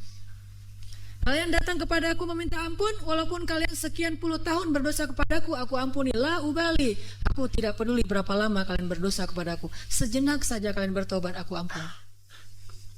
Kurang apa coba? Dan bukan hanya menunggu. Ketika kita jauh dari Allah, kita nggak ingat sama Allah, kita kadang-kadang berkhianat kepada Allah, kita mengabaikan Allah Subhanahu Wa Taala. Sepanjang Allah menunggu, adalah Allah juga terus membimbing kita. Kalau kita salah jalan, Allah kasih petunjuk. Dapat petunjuk nih, gimana petunjuknya? Gak sengaja tiba-tiba kita dapat nasihat dari orang soleh. Gak sengaja mendengar suatu ceramah yang kita banget. Nih penceramahnya kayak kenal saya nih. Kenapa bisa gitu? Allah yang buat demikian. Allah kasih kita jalan. Jadi ibaratnya ada orang yang sering kita sakitin, kita ledekin, kita hina, kita khianatin, kita sakitin. Tapi ketika kita salah jalan, dia bilang, nggak kesini jalannya, yang itu yang benar tuh, yang benar ini mas sesat, bahaya nih, kamu nanti bisa celaka. Masih nolongin kita kalau kita tersesat. Allah Subhanahu Wa Taala masih melindungi kita dari kecelakaan. Kalau bukan karena Allah sabar banget menunggu kita bertaubat, pasti Allah sudah melaknat dan membinasakan kita sejak awal kita berbuat dosa. Tidakkah Allah cukup buat kita? Nikmat yang kita rasakan siang dan malam padahal kita nggak sholat. Coba, harusnya kalau nggak sholat itu langsung dibinasain ya. Tapi kita nggak sholat, Allah kasih nikmat. Jangan berpikir sekolah yang membuat kita sekarang itu bisa mengenal hak dan batil. Karena banyak orang yang sekolah tetapi tidak bisa membedakan hak dan batil. Jangan berpikir orang lain yang menyadarkan kita. Sesungguhnya Allah lah yang menyadarkan kita, sehingga dengan cara Allah akhirnya kita berubah 100%. Dari dulunya nggak bisa ngaji sama sekali, sekarang bisa belajar ngaji dan bahkan udah bisa ngaji. Yang dulunya sama sekali jangankan masuk ke masjid, ngelihat masjid juga kadang-kadang males gitu, sekarang bisa jadi orang yang di shaf pertama masjid, bahkan jadi imam, jadi muazin. Rahmat dari siapa kalau bukan dari Allah Subhanahu Wa Taala? Nanti di akhirat dengan dosa kita yang banyak, tapi sekali kita mengatakan astagfirullahalazim, itu udah cukup untuk Allah punya alasan mengampuni semua dosa-dosa kita. Kita mencela Allah 1000 kali, lalu kita bilang astagfirullah sekali, 1000 kali itu Allah lupain. Udah gak apa-apa, aku ampunkan dosa hambaku. Saking senangnya Allah kepada kita yang bertobat, itu seperti kalau bahasa Nabi mah seperti seorang keluarga, satu keluarga yang menunggu kedatangan orang yang paling dia cintai yang pergi jauh dan lama tidak pulang. Begitu dia datang, mereka akan menyambutnya dengan sangat bahagia. Kalau kita berbuat keburukan, Allah kasih kita satu dosa supaya gampang diampunin. Tapi kalau kita berbuat kebaikan, Allah kasih kita 10 kali pahala supaya bisa menutupi dosa-dosa kita. Allah maha baik kepada hamba-hambanya. Rasulullah SAW setia banget sama kita. Maka cukuplah Allah dan Rasul yang paling kita cintai dalam hidup kita. Maka setelah itu kita tidak akan sengsara lagi. Teman-teman yang dirahmati Allah Subhanahu Wa Taala, ada seorang laki-laki yang buta, lumpuh, tua, sendiri sebatang kara, miskin, tinggal di sebuah gubuk. Lalu datanglah seorang sahabat Nabi, Abu Ubaidah bin Jarrah, melihat keadaannya, tetapi melihat dia tersenyum aja. Abu Ubaidah bertanya, ya Syekh, Anda ini buta, miskin, fakir malah, sendiri, tinggal di gubuk, gak ada yang ngerawat. Udah gitu, lumpuh lagi, udah tua renta, lemah luar biasa. Tapi kenapa Anda terlihat wajahnya berseri-seri, bahagia, dan selalu mengatakan, Alhamdulillah, Alhamdulillah, Alhamdulillah. Abu Ubaidah bertanya, kenapa engkau sangat bersyukur? Apa nikmat yang engkau dapatkan? Kata Syekh ini, saya merasa orang paling beruntung di muka bumi. Lah, kayak gini keadaannya tapi ngerasa paling beruntung di muka bumi. Kenapa engkau merasa paling beruntung di muka bumi? Ya, Allah memberikan kepada saya 2 nikmat yang tidak diberikan kecuali kepada orang yang sedikit sekali. Nikmat yang sangat berharga. Nikmat apa itu, wahai Syekh? Lisanan dzakira wa qalban syakira. Allah berikan kepada saya 2 nikmat, yaitu lisan yang senantiasa bisa terus berzikir dan hati yang selalu bisa bersyukur. Dan saya merasa sangat bahagia dengan 2 nikmat itu. Lisan yang terus berzikir, hati yang terus bersyukur. Dan itu sudah cukup buat saya. Artinya apa? Orang kalau sudah menjadikan Allah segalanya dalam hidupnya, bisa menyebut nama Allah aja, bisa mensyukuri nikmat Allah yang walaupun kalau dilihat orang lain tidak ada nikmatnya, kecuali yaitu lisan yang bisa berzikir, itu udah membahagiakan. Gimana dengan kita yang bukan orang tua, bukan orang miskin, bukan orang fakir, bukan sebatang kara, bukan orang buta. Kenapa kita tidak bisa bahagia seperti dia? Karena kita tidak menjadikan Allah segalanya dan cukup di dalam hati kita. Karena Allah tidak segalanya dan cukup dalam hati kita. Padahal kalau kita libatkan Allah dalam hidup kita, Allah akan selesaikan semua urusan kita. Masih ingat kisah 2 orang yang saling berhutang tapi pakai nama Allah? Kita mah kalau berhutang pakai notaris ya, juru tulis, pakai admin, pakai saksinya manusia. Ini enggak, Allah yang dilibatin. Jadi ada 2 orang, dua-duanya soleh, saling berhutang. Si A berhutang ke si B, kata si A, "Akhi, boleh saya berhutang, saya butuh uang." "Oh, boleh. Dikasih duit berapa? 100 dinar, dikasih 100 dinar. Setelah dikasih 100 dinar, yang punya uang bilang, "Ini nanti saksinya siapa nih? Kita cuma berdua." Kata orang yang berhutang, "Boleh enggak kalau saksinya Allah?" Kata yang memberi hutang, "Oh, kalau Allah boleh. Allah tuh sebaik-baik saksi." "Ya, saya setuju. Ya udah, saya serahin nih duitnya." Allah sebaik-baik saksi. Udah gitu kepikiran lagi, nanti bayarnya kapan? Beri saya waktu 1 tahun. Kalau kamu nanti 1 tahun gak sanggup bayar, gimana jaminannya? Siapa yang menjamin? Kata orang itu, "Boleh gak? Saya emang gak punya jaminan apa-apa. Kalau Allah aja yang menjamin, boleh gak?" Kata dia, "Allah? Ya, wah, Allah sebaik-baik penjamin. Boleh banget. Bang, kalau Allah yang menjadi penjamin, udah gak khawatir dah." Ya udah, sah gitu, udah ambil duitnya 100 dinar. Pulang dia, ternyata beda pulau. Selang beberapa lama setelah jatuh tempo, dia udah ngumpulin uang 100 dinar, mau dia balikin, dia mau nyebrang nih. Ternyata dengan seizin Allah, takdir Allah terjadi badai, sehingga tidak ada perahu yang berani menyeberang. Yang punya uang, nungguin di balik lautan, dia nunggu di pantainya. Mudah-mudahan hari ini dia datang membayar hutang saya, karena saya kenal dia orang yang jujur, amanah, baik hati, pasti dia akan datang.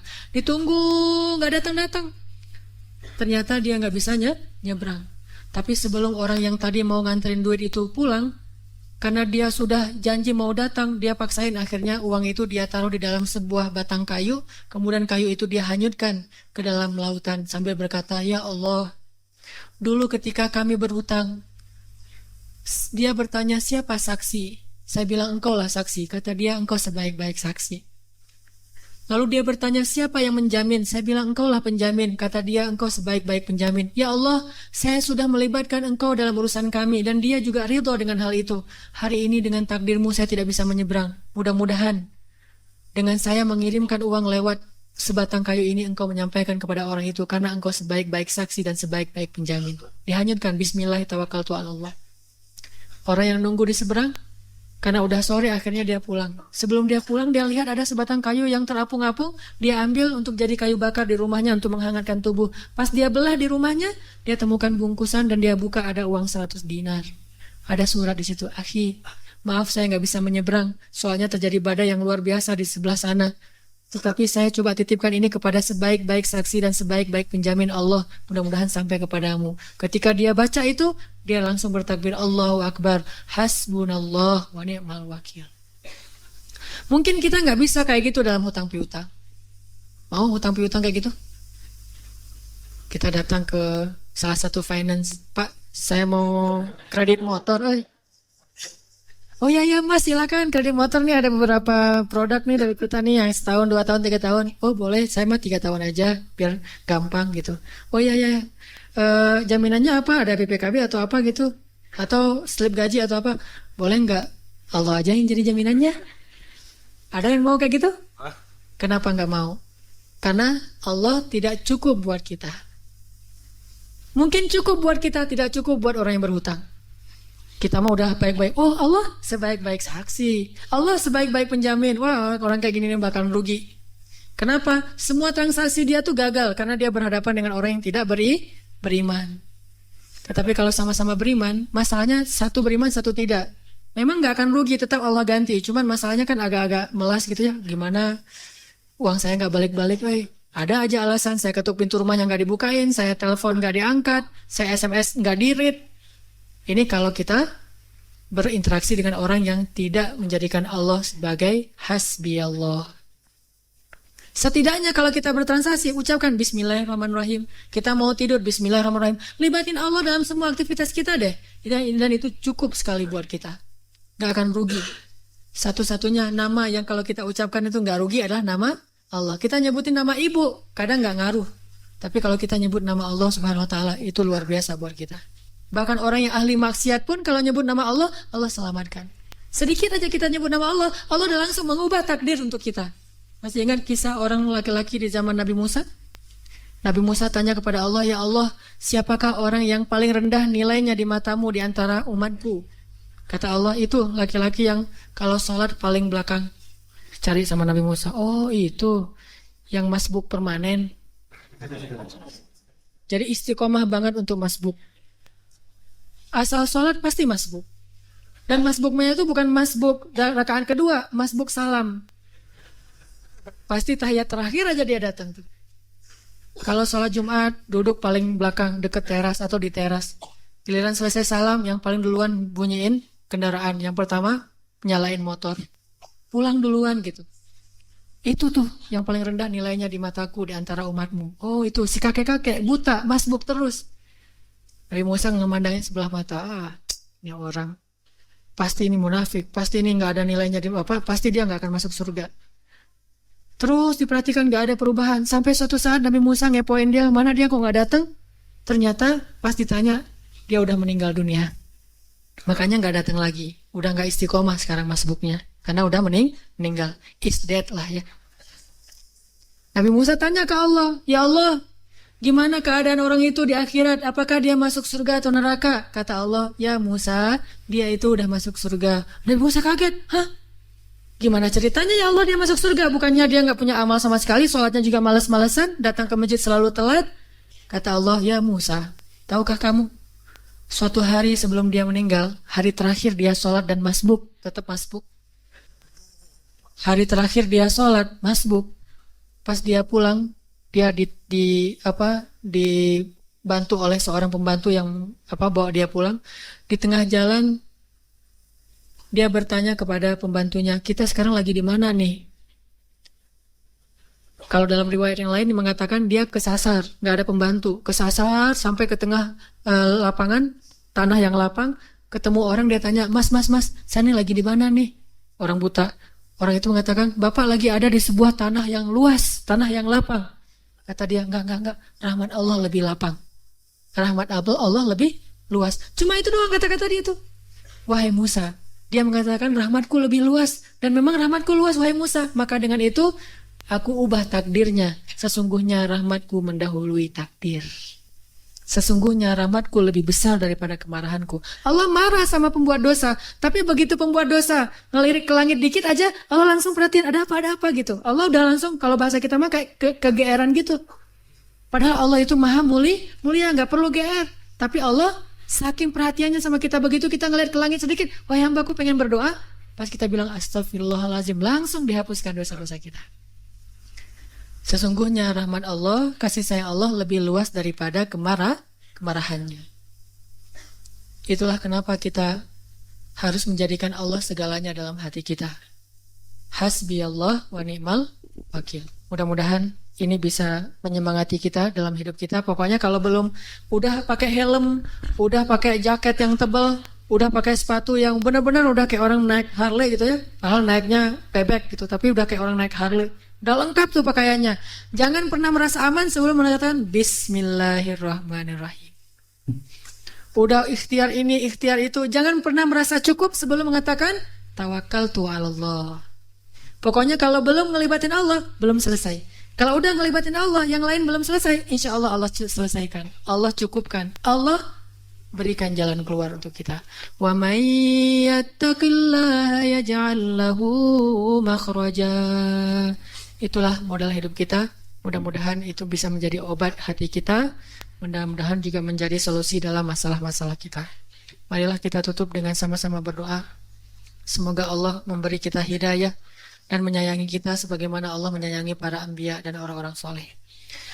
أعوذ بالله من الشيطان الرجيم بسم الله الرحمن الرحيم الحمد لله رب العالمين حمدا يوافي نعمه ويكافئ مزيده يا ربنا لك الحمد كما ينبغي لجلال وجهك الكريم وعظيم سلطانك اللهم صل وسلم وبارك على سيدنا محمد وعلى آله وصحبه أجمعين رضينا بالله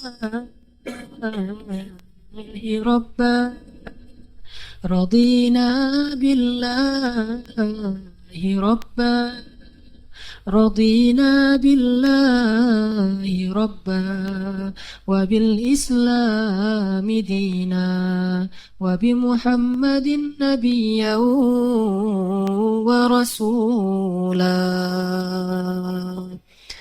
Ya Allah, ya Tuhan kami, ya Allah yang maha lembut, ya Allah yang maha baik, ya Allah yang maha pengasih, ya Allah yang maha penyayang, ya Allah yang maha memiliki segala cinta dan kasih sayang yang tidak terbatas. Ya Allah, Engkaulah yang memberi kami rezeki sepanjang hidup kami. Engkaulah yang memelihara kami. Engkaulah yang mengurus kami siang dan malam. Ketika kami tidur, Engkau berikan kepada kami ketenangan. Ketika kami bangkit dari tidur kami, Engkau memberikan kepada kami rezeki dan karunia anugerah yang tidak terhitung jumlahnya, ya Allah. Ya Arhamar Rahimin. Engkaulah yang menciptakan kami, dan Engkau sebaik-baik pencipta. Engkaulah yang membentuk rupa kami, dan Engkau sebaik-baik pembentuk rupa. Engkaulah yang menggenggam hati kami, dan Engkau sebaik-baik yang menggenggam hati. Ya Arhamar Rahimin. Kepadamulah kami berserah diri, ya Allah. Siapa lagi yang bisa kami harapkan setelah Engkau, ya Allah? Siapakah lagi yang bisa kami gantungkan segala permintaan dan doa-doa kami kecuali kepada Engkau saja, ya Allah? Siapa lagi yang bisa melakukan apapun tanpa pengecualian, tanpa ada batas kecuali Engkau, ya Allah? Engkau maha kuasa atas segala sesuatu, ya Allah. Ya Arhamar Rahimin, Engkaulah harapan kami, ya Allah. Engkaulah harapan hidup dan mati kami, ya Allah. Engkaulah harapan dalam setiap tangis dan air mata kami, ya Allah. Engkaulah harapan ketika hati kami dalam keadaan sedih, ya Allah. Engkaulah harapan ketika kami merasa sendiri, ya Allah. Tidak ada yang sepertimu. Engkau yang maha agung dan maha sempurna, ya Allah. Ya Arhamar Rahimin, Rabbul Alamin, Tuhan alam semesta, pencipta dan pemilik langit dan bumi. Ampunkanlah dosa-dosa kami, ya Allah. Ampunkanlah kesalahan-kesalahan kami, ya Allah. Malu kami menyebutkan satu persatu dari dosa-dosa kami itu, ya Rabb. Malu jika kami harus menyebutkan kesalahan-kesalahan kami di masa yang lalu, ya Allah. Bahkan mengingatnya saja kami malu, ya Allah.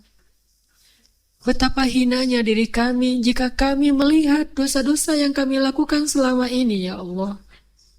Betapa rendahnya diri kami di antara orang-orang soleh jika seandainya mereka tahu perbuatan-perbuatan kami ketika kami sendiri. Dosa yang kami sembunyikan, ya Allah. Engkau tahu betul apa yang kami lakukan, ya Allah.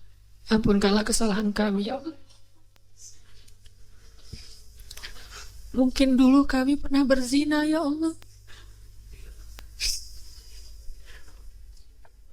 Dan kami tahu itu perbuatan dosa besar yang tidak sanggup kami membayangkan betapa besar siksaan terhadap dosa itu, ya Allah. Tetapi Engkau menunggu kami bertobat, dan hari ini kami datang ke hadapan-Mu dan meminta ampun kepada-Mu, ya Allah. Mungkin dulu kami sering hidup khamar, ya Allah. Mungkin kami sering menanggung minuman yang telah Engkau haramkan, padahal kami tahu itu haram bagi kami.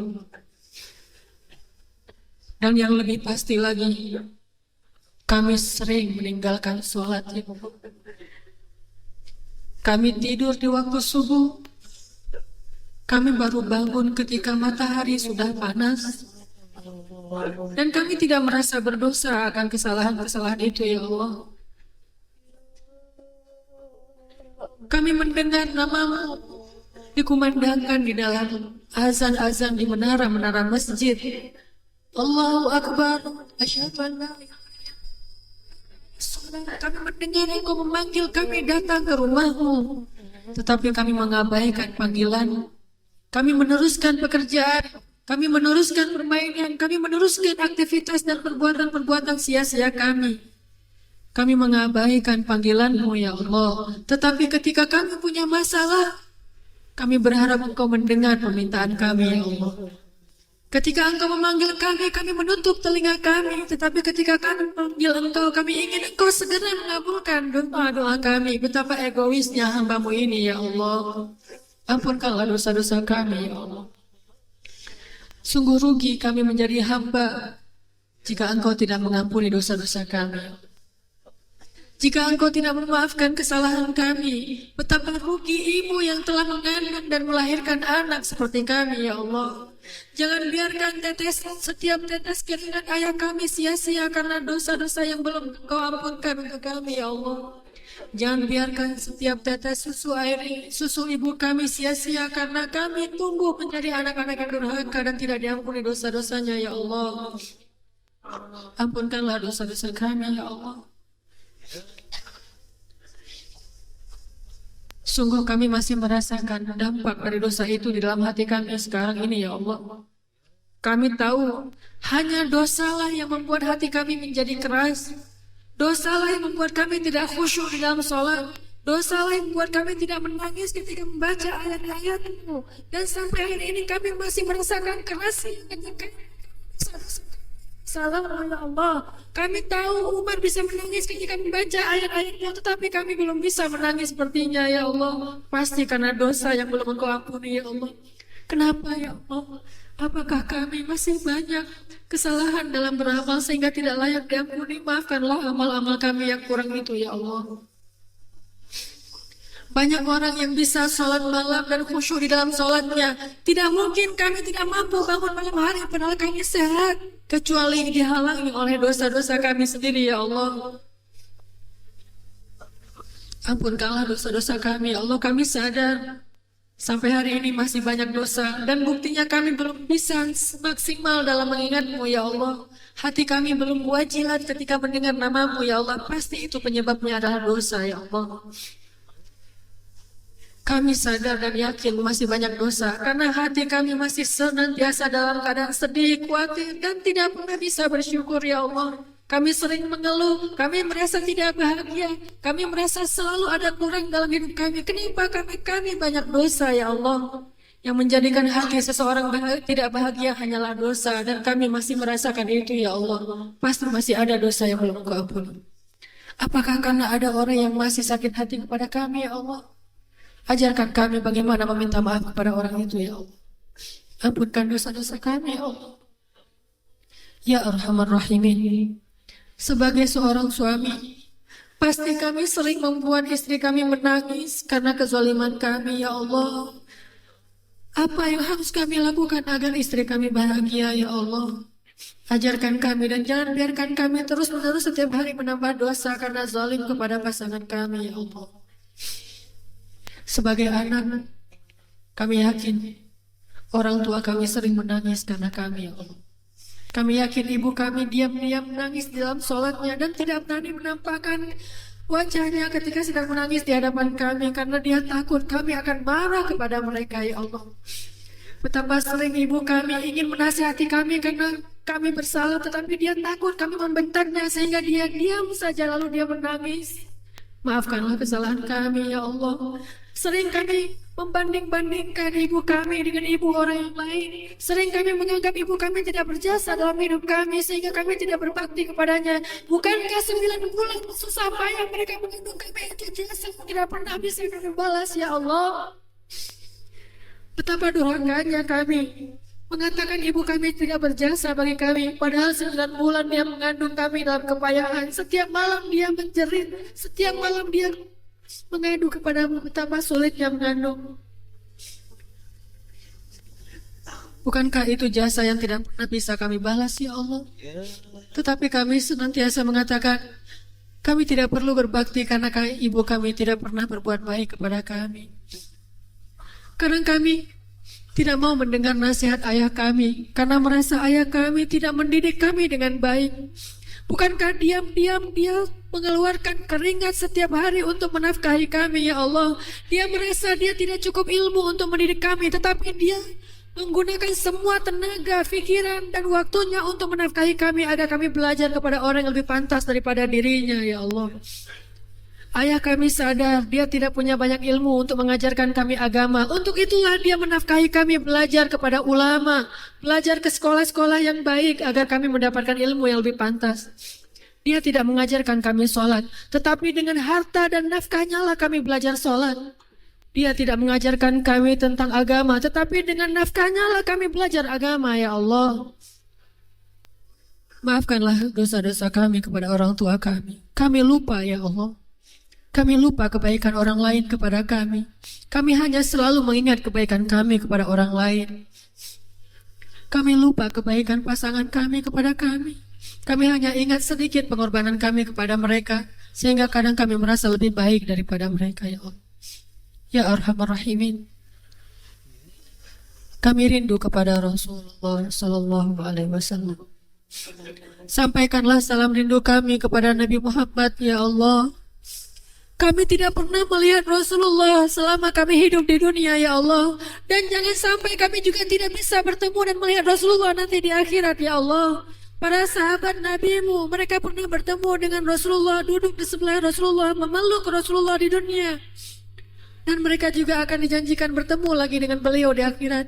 Sedangkan kami, ya Allah, bahkan di dunia pun kami tidak pernah melihat beliau. Ketika kami datang ke kota beliau di Madinah, bahkan kami tidak bisa melihat kuburan beliau secara langsung, ya Allah, kecuali dari balik pagar, ya Allah. Kami tidak pernah melihat Rasulullah di dunia. Izinkanlah kami untuk menatap wajah beliau yang indah nanti di akhirat, ya Allah. Kami ingin mengadukan perihal kami kepada beliau. Kami ingin minta maaf kepada beliau karena kami belum setia mengikuti sunnah-sunnah beliau, ya Allah. Ya Arhamar Rahimin, jadikanlah kami tetangga Rasulmu nanti di dalam surga Firdaus. Ya Allah, anugerahkanlah kepada kami keluarga yang menjadi penyejuk hati kami, ya Allah. Tidak ada yang lebih berharga setelah Engkau dan Rasulmu bagi kami kecuali keluarga yang sakinah, mawaddah, warahmah, ya Allah. Bukan harta yang membahagiakan kami, ya Allah. Bukan bisa berjalan ke seluruh negeri yang bisa membuat kami bahagia, ya Allah. Tetapi melihat senyum pasangan kami, melihat senyum anak-anak kami, itulah yang paling berharga dalam hidup kami, ya Allah. Anugerahkan kepada kami keluarga seperti itu. Keluarga yang senantiasa kami bisa melihat berkahnya senyum di wajah mereka, ya Allah. Anak-anak yang senantiasa menegakkan sholat, ya Allah. Istri dan suami yang senantiasa saling tolong-menolong dalam kebaikan dan ketaatan, ya Allah. Ya Arhamar Rahimin, anugerahkanlah kepada pemuda-pemuda Islam jodoh yang soleh-soleha, ya Allah. Anugerahkanlah kepada pemuda-pemuda Islam istri-istri yang solehah. Kepada pemudi-pemudi Islam suami-suami yang menjadi imam yang baik untuk mereka, ya Allah. Allahumma unsuril Islam wal muslimin. Ya Allah, hari ini pasti banyak masih di antara kaum muslimin yang menangis karena kelaparan di negeri-negeri yang terjajah itu, ya Allah. Palestina, Gaza, Suriah, Irak, Yaman, Rohingya, Nigeria, Kongo, Afrika. Di seluruh dunia banyak kaum muslimin yang tertindas, ya Allah. Banyak perempuan-perempuan yang dihina, ya Allah. Banyak orang tua yang diinjak-injak ya Allah. Banyak kaum muslimin yang kehilangan harta, rumah mereka ya Allah, bahkan kehormatan mereka ya Allah. Ya Arhamar Rahimin, tolonglah kaum muslimin di seluruh dunia ya Allah. Ya Allah, kami cinta dengan Masjidil Aqsa. Demi Engkau ya Allah, demi Engkau yang menggenggam jiwa kami di dalam genggaman-Mu ya Allah. Kami bersumpah atas nama-Mu ya Allah. Kami cinta dengan Masjidil Aqsa ya Allah. Jadikanlah kami salah satu di antara pembebas Masjidil Aqsa. Ya Allah, kami meminta kepadamu ya Allah, di dalam rumah-Mu ya Allah, di dalam majelis yang Kau cintai ini ya Allah, kuburkan jasad kami di dalam Aqsa ya Allah. Kuburkan jasad kami di dalam tanah yang Kau berkahi di dalam Masjidil Aqsa ya Allah. Tumpahkanlah darah kami mengalir sebagai darah para syuhada ya Allah. Janganlah Engkau matikan kami di atas tempat tidur kami yang empuk ya Allah.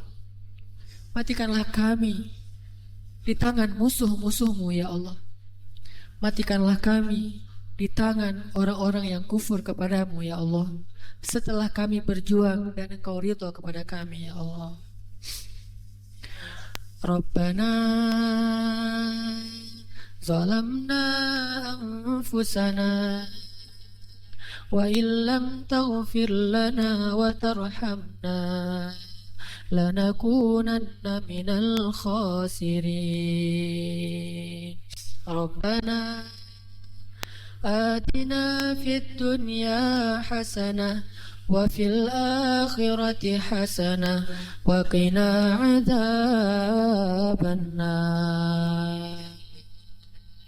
Ya Allah, kami berlindung kepadamu dari su'ul khatimah. Kami berlindung kepadamu dari azab kubur. Kami berlindung kepadamu dari neraka jahanam. Amin ya rabbal alamin. Sejak Rasulullah wafat, berkali-kali Bilal minta izin kepada Abu Bakar untuk ikut jihad dan gak pulang lagi ke Madinah, pengen tinggal di tempat yang lain. Udah gak kuat lagi berada di Masjid Nabawi. Karena orang yang dia cintai telah wafat. Tapi gak diizinkan oleh Abu Bakar sampai akhirnya setelah sekian lama membujuk Abu Bakar bisa diizinkan, pergilah Bilal dan akhirnya Bilal tinggal di Syam. Kalau sekarang Suriah. Di sanalah Bilal menikah. Jadi selama ini dia asik dengan cintanya kepada Rasulullah sehingga gak sempat mikirin pernikahan. Baru berangkat ke Syam, sampai di Syam Bilal menikah di sana.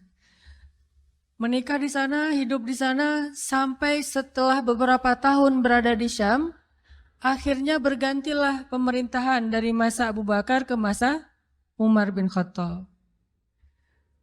Setelah beberapa tahun di Syam, pada suatu malam Bilal menangis. Malam-malam dia bangun nangis, gerung-gerung gitu kayak anak kecil. Istrinya nanya, "Ya Bilal, ada apa? Ada apa? Kamu mimpi buruk?" "Enggak, justru ini mimpi baik." "Mimpi apa?" "Aku mimpi ketemu dengan Rasulullah SAW." Dan Rasulullah bersabda, "Siapa yang melihat aku dalam mimpi, berarti dia melihat aku dalam kenyataan." Aku bertemu dengan Rasulullah di dalam mimpi dan Rasulullah berkata, "Ya Bilal, kami rindu kepadamu. Sudah lama engkau tidak mengunjungi kami ya Bilal." Setelah bangun dari mimpi itu, Bilal semakin rindu kepada Rasul, merasa bersalah udah lama gak menjenguk Rasulullah. Akhirnya Bilal pun memutuskan untuk, kalau bahasa kita mah umroh, memutuskan untuk ziarah ke makam Rasul. Berangkat Bilal dari Syam, umroh ziarah ke makam Rasul. Melihat Bilal masuk lagi ke kota Madinah, penduduk Madinah itu berasa seperti hidup lagi di zaman Rasul. Senang gitu, dan Umar sangat senang dengan kedatangan Bilal. Sehingga selesai Bilal sholat, selesai Bilal ibadah-ibadah sunnahnya, termasuk menjenguk atau berziarah ke makam Rasul dan Abu Bakar. Kemudian Umar berkata kepada Bilal, "Ya Bilal, sudah lama kami tidak mendengar suara azan darimu. Tolong kumandangkan sekali lagi azan seperti engkau mengumandangkannya di masa Rasul. Kami rindu ingin merasakan suasana di zaman Rasul." benar Bilal, kata para sahabat yang lain yang ada di situ. Umar, kemudian Abdurrahman, beberapa orang sahabat, ya Bilal azan, kami ingin mendengar suaramu seperti dulu kami mendengarnya di masa Rasul. Kata Bilal, saya tidak akan kuat. Kata mereka, coba dulu kamu usahakan karena kami ingin sekali mendengarnya. Saya tidak akan kuat. Cobalah wahai Bilal demi kami supaya kami bisa semangat lagi dalam beramal soleh mengikuti perjuangan Rasulullah. Akhirnya karena udah dipaksa terus, Bilal pun mengumandangkan azan. Allahu Akbar, Allahu Akbar. Kota Madinah kaget mendengar suara Bilal. Orang-orang yang ada di rumah semuanya mengatakan, apakah Rasulullah sudah bangkit kembali? Apakah Rasulullah sudah bangkit kembali? Mereka semuanya kaget dan bahagia. Seolah-olah Rasulullah sudah bangkit dari kematiannya. Seperti Isa seolah-olah diturunkan kembali setelah dia diangkat ke langit. Satu kota Madinah tuh kaget bahagia gitu. Kayak seorang ibu yang kehilangan anaknya tiba-tiba mendengar suara anaknya dari jarak dekat dan ingin dipeluk segera anaknya itu. Saking rindunya mereka kepada Rasulullah. Allahu Akbar, Allahu Akbar. Pasar yang tadinya ramai tiba-tiba sepi mendengar suara Bilal yang masih sayup-sayup.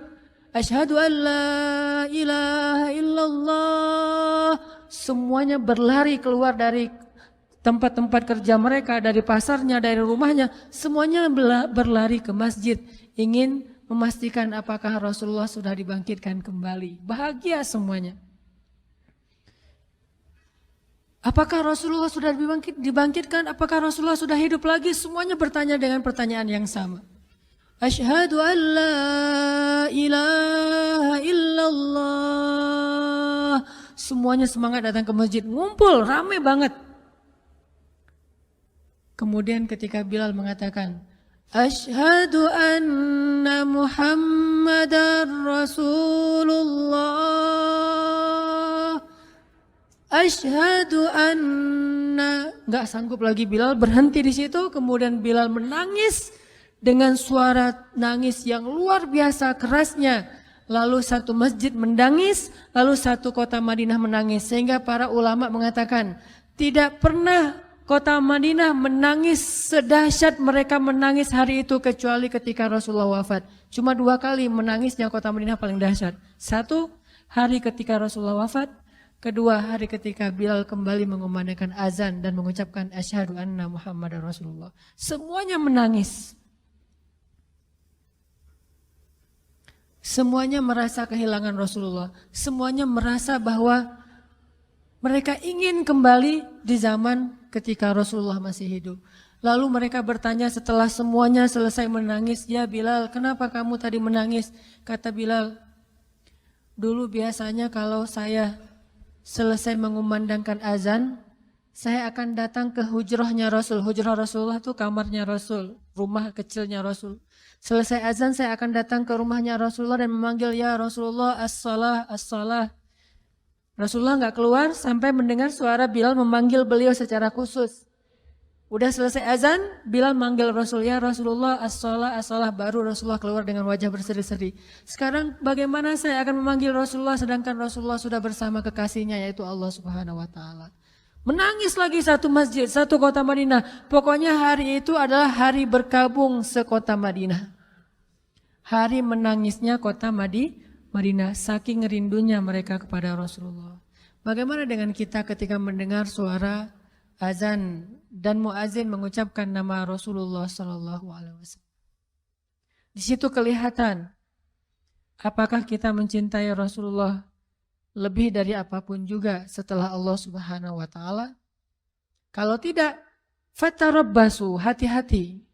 Kalau tidak, fatarabbasu, tunggu aja. Na'udzubillah min dzalik. Berarti masih ada kemunafikan dalam hati kita.